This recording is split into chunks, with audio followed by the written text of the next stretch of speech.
So one of the best places to record, right? The car. So I have, this week's past theme was about courage, which I'm going to keep running with this. And I have a lot of examples, of course, to give from my personal life, but I really try to be more specific to first responders. And I hope I am clear here with these examples. If any of you out there can give me specific situations or, that you want to ask me about, that would help me even more so. But anyway, I think you can apply this. So being an example of somebody coming from an introvert, I laugh at myself in a lot of ways, back then to who I was because I've become so extroverted now as an adult.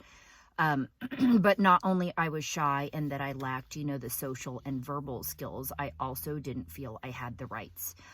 And I explain that more in one of my blog articles if you read about my self-defense journey in what I mean by feeling like I didn't have rights based on authoritarian rule, okay? So if we're going to talk about specifically in first responder culture, like I would have probably back then, and I know there's a lot of people right now that come out into the industry that don't have the skills, because some people are really excellent at this, and then some people like me, I can definitely say that it can be learned, but I had an issue with doing this.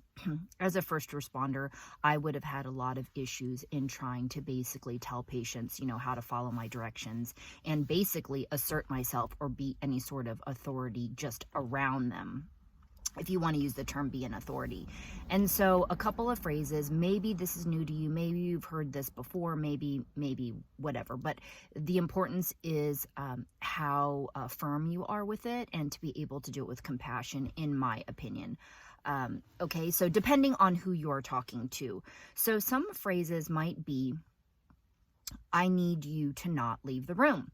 That's actually one of Ryan Wyatt's from my show. That was one of the ones that he used.